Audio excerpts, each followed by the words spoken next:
Apa yang terjadi dimanapun juga, mata Tuhan tetap melihat.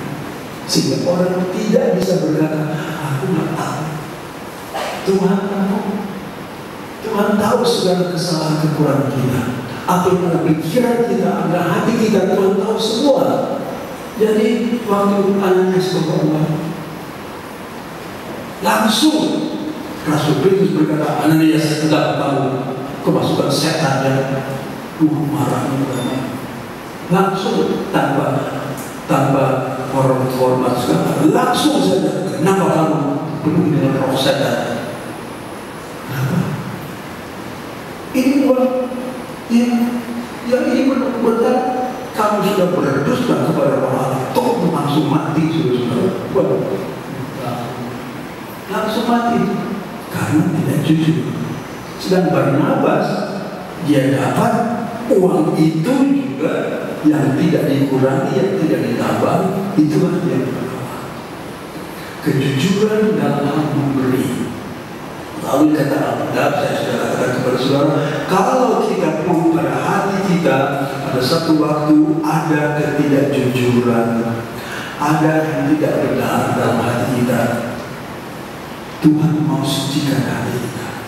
Tuhan mau kirim air yang jernih dari surga, apakah itu Roh Kudus, apakah itu firman Allah, akan datang membersihkan hati kita, sehingga kita dapat memberi, kita dapat memuji Tuhan, kita dapat menyembah Tuhan dengan hati yang jernih. Dan itu yang Tuhan berkati. Sehingga dalam 1 Petrus saya sudah bacakan, atau 1 Yohanes dikatakan bahwa kalau kita pun mempunyai hati jernih, memberi pun diberikan ke dalam rumah Tuhan untuk pekerjaan Tuhan, Tuhan punya semua. Maka Tuhan janji apapun yang kita minta, Tuhan akan berikan kepada kita.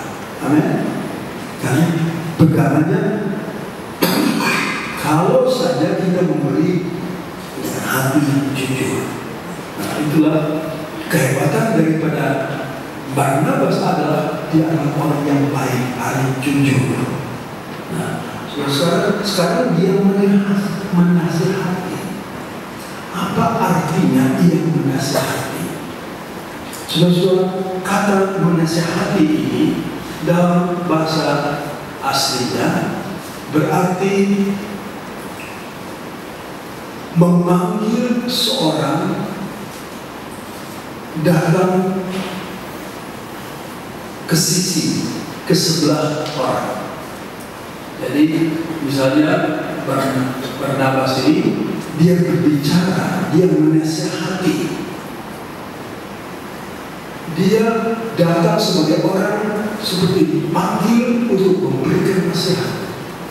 Jadi ada sesuatu kuasa di dalam Barnabas untuk memanggil orang yang baru bertobat itu. Sini, aku berkatakan apa-apa kepadamu. Aku bersyukur, aku bergembira, aku senang melihat kamu sudah bertobat. Puji Tuhan, haleluya, puji Tuhan, haleluya. Kalau orangnya seperti kita berkali sudah haleluya, puji Tuhan, sudah pun berkata, ya puji Tuhan, saya senang kamu sudah. Tetapi aku menasihati.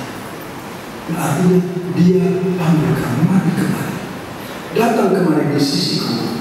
Aku mau berikan sesuatu. Apa yang diberikan? Nasihat. Jadi ada sesuatu yang dipanggil. Nah, begitulah saudara-saudara, Tuhan pun memberikan kepada Barnabas ini untuk keberanian untuk memanggil orang untuk diberikan nasihat. Dia tidak tinggal diam. Kamu sudah jadi anak Tuhan, puji Tuhan, dia rajanya, dan dia berikan nasihat. Sebab dia tahu bagi orang yang baru percaya kepada Tuhan, banyak tantangan, banyak cobaan yang kita selalu hadapi. Waktu berkali sebelum kita kenal Tuhan, kita rasa pada waktu itu saya lebih banyak diberkati. Waktu saya belum mengenal Tuhan, saya hidup dalam dosa. Gaji saya banyak. Saya hidup mewah, Sekarang jadi orang Kristen kok susah amat saya? Apa ada yang begini? Itu bisa jadi. Itu bisa jadi dan sering terjadi. Kalau saudara baca tentang cerita Ayub, Tuhan berkata kepada iblis, tidak ada orang di dunia ini yang seperti Ayub. Hebatnya Ayub ini, orang yang tulus, orang yang jujur, orang yang takut kepada Tuhan, orang yang beribadah kepada Tuhan. Pokoknya semua yang baik kepada Ayub. Tidak lama, iblis datang. Iblis datang menggocok dia sampai anak-anaknya mati. Kekayaannya habis sama sekali. Dia sendiri menjadi sakit. Istrinya menjadi memohon, bahkan menyumpahi istrinya lebih baik.